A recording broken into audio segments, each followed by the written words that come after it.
Well, in today's episode, we're going to do some work in the garage, and we're actually going to get the lifts up off the ground and clean underneath them, because what we have found, and you'll see here, is where the water or salt has come down off of a car, the base of our lifts have gotten a little rusty, and I don't like that. So we have some big rubber mats that are going to go under there. We're gonna raise the lifts up, clean, and then do that. So we'll show you a little bit before and after, and comment below what have you done with your lifts to make sure that they don't get a rusty base, and what solutions have you come up with as well. So comment below in the section. The lifts that we have are Atlas. So we have Atlas, and I think they're 8000 EXT, so they're extended version. So we can actually raise our lifts up, and you'll see with the Murrock up here, we have 12-foot high ceilings, so we can raise it high enough in the air to get an SUV, so a full-size SUV underneath, which is really nice. So we have 3 of the Atlas lifts inside the garage, and what we're talking about is underneath, you'll see here, we'll try to get close. It is rusty underneath, and we have these nice floors that we put a lot of money in, but you'll see the rust along the base and then the paint coming off. So we're gonna raise this up and try to put rubber mats under here. So let's get it going, and we have to first use our things to put on to get the lifts raised up. So next steps. First thing we have to do is hook these up, and then we'll drop the lift down to raise the legs up. So comment below, what are these things? I have no idea, but I know where they go and I know how they work.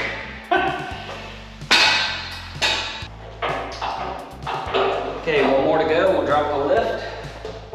Okay, everything's hooked on. I'm gonna move the camera over, we'll drop these down, and you'll see it kind of lift up. Okay, let's get this thing dropped.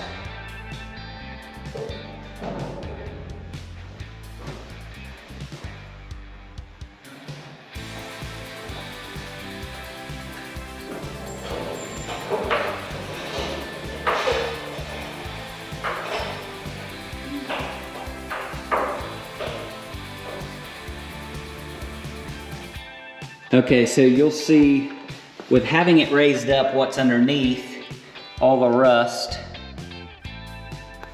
So we're gonna try to move this slightly over. We're gonna move the lift over, and then from there, we'll clean underneath the base, and we'll put the mats, and then put it back down. So we kind of have it spaced evenly now between the other lift. But let's get cleaning underneath. Let's move this over here first. The tough part will be getting this back in the same position as where it was before. At least I think.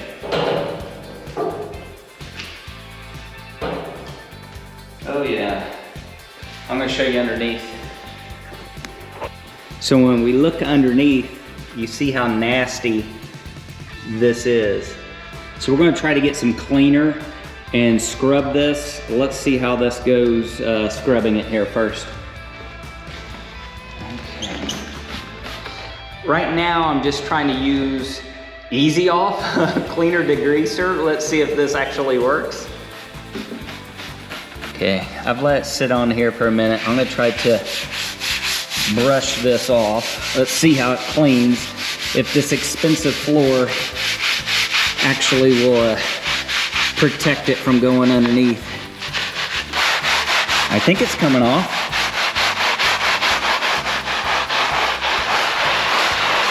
Okay, let me get a rag. Let's see if this gets it off. I still see a little bit under here. We may have to do this twice.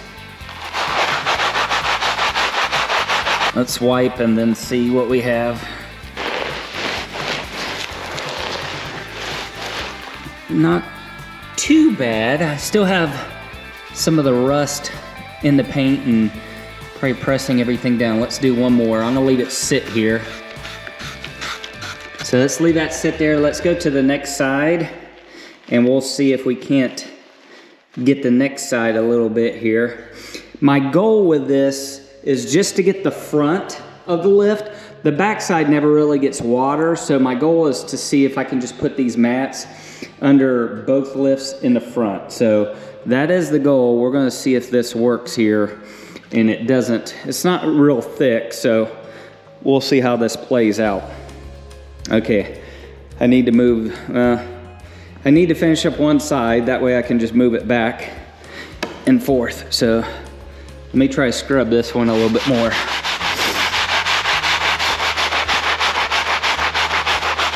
Of course, all this is going to be covered with the mats, but I'm pretty particular for anyone that really knows me, and just to cover it up would be really annoying to me. So I'd prefer to just do it right the first time. Again, what have you used to clean your all painted floors? It's all checkered and so forth, but there's a lot of money wrapped up in the floors. The garage is probably about 1,400 square feet, I think, or 1,200 square feet.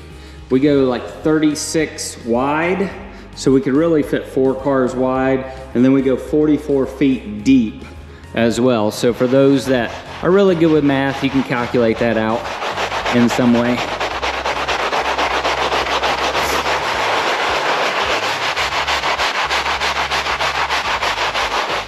Okay, let's see what we have now. Oh. It's pretty good. Got a little bit more. I don't know if I'll be able to get it or not. I really don't want to take a wire brush or something and scratch it, but I may test it in a spot and see how that does it. Let's do this one more time. Okay, I think that's pretty good for me. I got a little bit of marking on it still, but the rest will be hidden. I'm gonna try to clean underneath the lift and clean inside the holes with my finger here where they're rusty.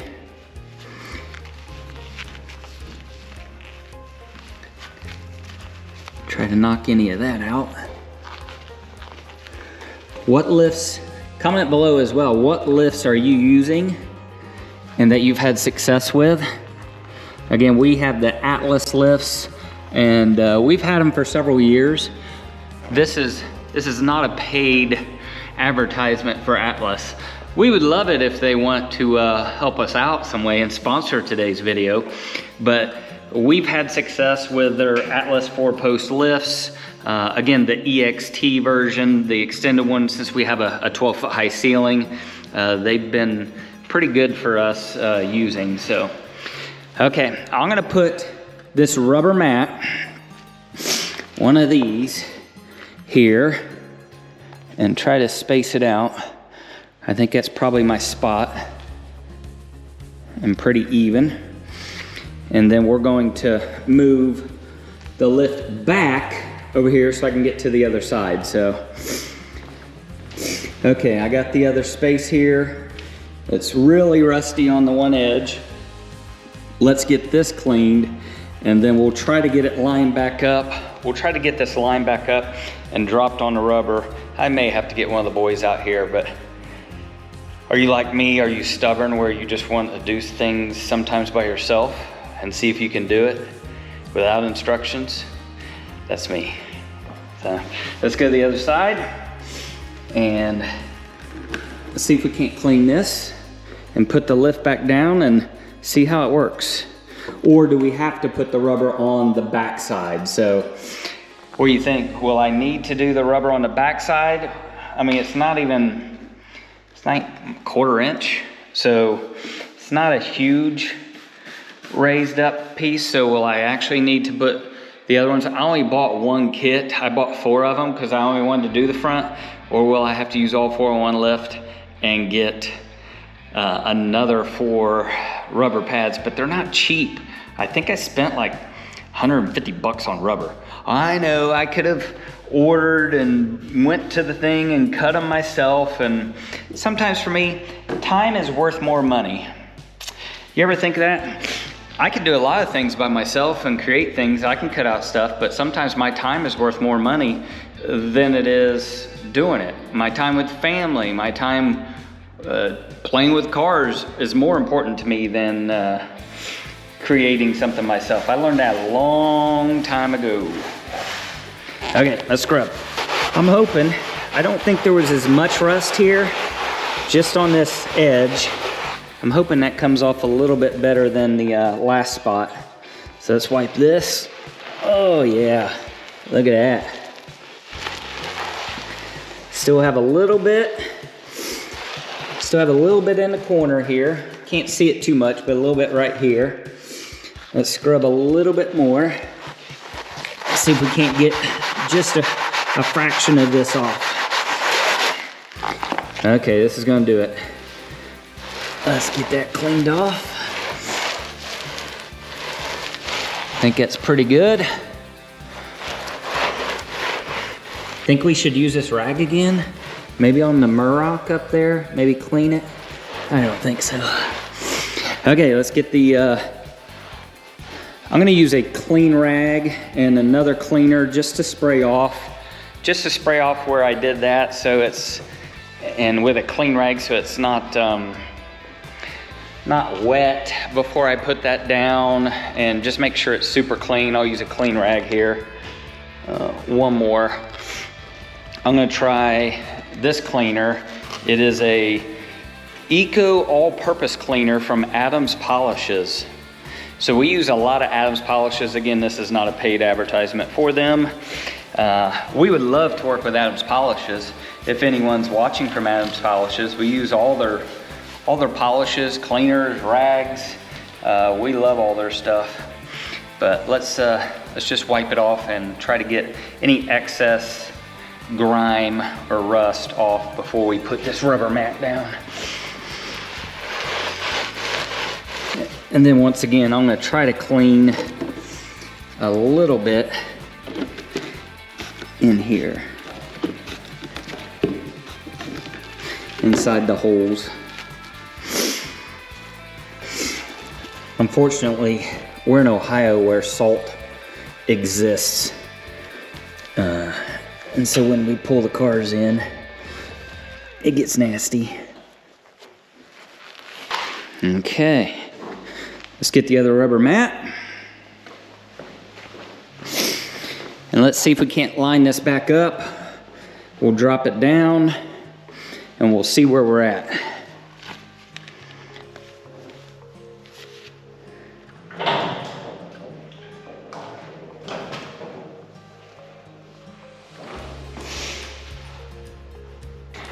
Okay, I think I'm pretty happy where it's located. I'm gonna make sure the rubber is kind of squared up even as well. And then we're gonna raise it back up actually and set it back down on the rubber mat. So you'll see now we just have the rubber mat underneath, and we're just gonna make sure it's all even. I think it's pretty lined up for me. Front to back. Okay, let's check out over here.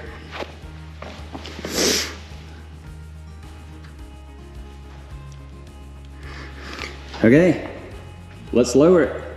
Actually raise it to get it off the wheels. So let's see how this looks. And I flipped a breaker. Nothing's ever as easy as what you want it to be. So let's go over and flip this. Now let's try this again. I'm not the best with being patient, but the older I get, the better I'm at it, because you can't control everything. Okay, here we go. Let's see where it's at. Looks pretty squared up in the back, and it's on the rubber here. I think it's gonna work front to back, because we don't have that big of a thickness. So again, the whole reason I did this was when it gets wet, it's gonna go along the rubber, it's not gonna get up here and start rusting to the base. So this will protect it, make it a little bit nicer than what this looks like with the rust. So it'll clean up, look a lot better. So I'm very happy with what I have here. So I'm gonna get this lift raised all the way up, and then we're going to go to the next lift. I'm afraid I'm gonna have to get the Murrock off of it. Do you leave your very expensive car? No, I think we get the Murrock off of the lift, and don't play games and try to move it around with a very expensive car on the lift and drop it down. So let's get this one up. Let's swap. We'll get that car off and on to the next lift. So here we go. Well, I actually changed my mind. I don't know if you're like me where you change your mind.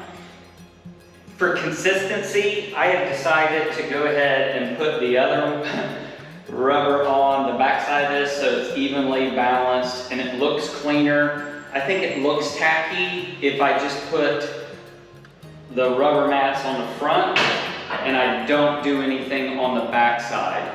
So I might as well do it right, spend more money, and just get another set. Do you ever change your mind like that? After you start looking at things, you'd rather just do it the right way.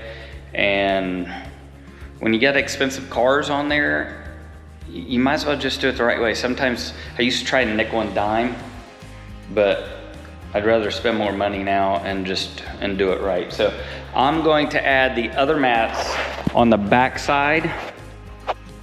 I'm gonna add the other mats on the back side of this now so it looks consistent.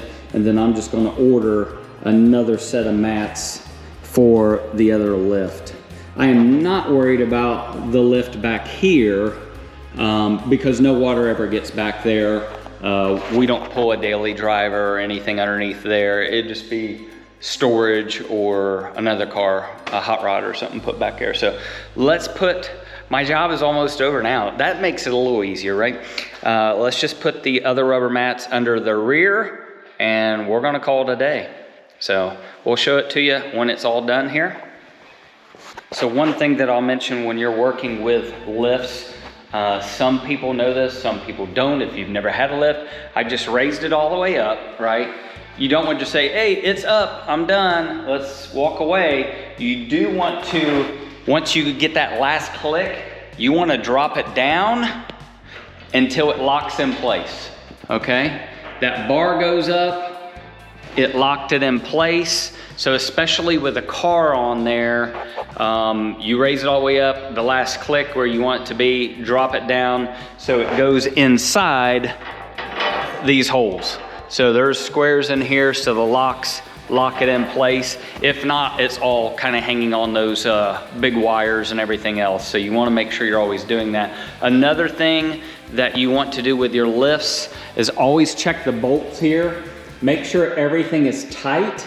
All the side to side, all these are tight. So I go around front and rear to make sure everything is tight, because if one of those were to come loose and it doesn't click in there, you ever seen a car fall off a lift where it goes boom, right? It's because something like that also may have come undone and you have a very expensive car now destroyed because you had lift failure. So just little side things that I have learned. We do have these plates in the back to make sure if I was stupid, you don't run over the rear when you're backing it on. But I also use wheel chalks and try to find my spot per car. And then I'm anal about it. I keep the wheel chalk behind the tire and then I put another one in front, because I would hate to have left it in neutral or something happened and the car rolled forward and off. So I wheel chalk it front and back on the rear tire. So just something to think about. But we're gonna get these off now, the attachments, and we are done for today's project. So if you like today's video, give us a thumbs up. I know it's not our average car thing. We'll be showing you more car, but this is just a little project I wanted to share, or for anyone else having the same issues, that would be great. Please hit the subscribe button, give us a thumbs up if you like today's video, and I always say it, by all means, please check out our website, OpposingCylinders.com, where we have over 120 vehicles, hot rods, customs, trucks, muscle cars, and more for sale, and more each and every week coming to our page. There's some new website updates that are coming soon. It's in the final stages, so stay tuned for that. We have some exciting news there, and a new ride coming back to the channel. So, not a new ride, you've seen it, but it's coming back. The 413 Coupe arrives here soon. So, until then, we'll see you on the road and in the next episode.